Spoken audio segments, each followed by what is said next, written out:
Terima kasih Anda masih bersama kami di Aceh hari ini. Saudara, meski menjadi pusat komando penanganan, posko COVID-19 Kecamatan Pulau Aceh di Kabupaten Aceh Besar tidak berfungsi dengan baik. Posko yang salah satu fungsinya menguatkan pelaksanaan 3T atau tracing, testing, dan treatment, tapi hanya diisi oleh beberapa peralatan. Beginilah kondisi ruang yang diperuntukkan bagi tempat isolasi mandiri bagi warga di Kecamatan Pulau Aceh, Kabupaten Aceh Besar. Meski telah dianggarkan hingga puluhan juta pada tahun 2020 lalu, namun ruang yang mengambil salah satu kamar di kantor Kecamatan Pulau Aceh di Kampung Lampuyang ini hanya diisi beberapa kasur dan tempat mencuci tangan.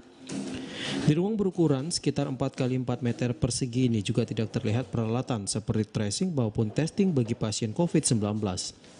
Ruangan bagi tempat warga untuk melakukan isolasi mandiri ini juga tampak pengap karena plafon yang mulai rusak dan tanpa pendingin ruangan.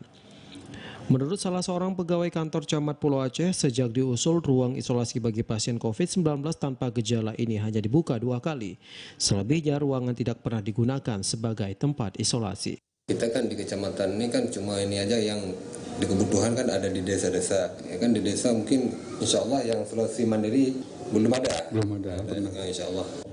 Puluhan juta anggaran dikucurkan pemerintah Kabupaten Aceh Besar bagi pengadaan ruangan isolasi di masing-masing kantor kecamatan di Kabupaten Aceh Besar pada tahun 2020 lalu. Keputusan ini sesuai kebijakan pemerintah pusat yang mewajibkan pemerintah daerah membentuk posko penanganan COVID-19 mulai dari tingkat desa, kecamatan hingga tingkat kabupaten kota. Guna memastikan pembentukan dan keberlangsungannya, pemerintah melalui Menteri Keuangan juga telah mengalokasikan pendanaan posko penanganan COVID-19 dari dana alokasi umum atau DAU dan dana bagi hasil dari masing-masing APBD kabupaten kota. Upaya ini diharap semakin memaksimalkan fungsi koordinasi, kendali pemantauan serta eksekusi dalam penanganan COVID-19. Dari Aceh Besar, Arman Konadi, TVRI melaporkan.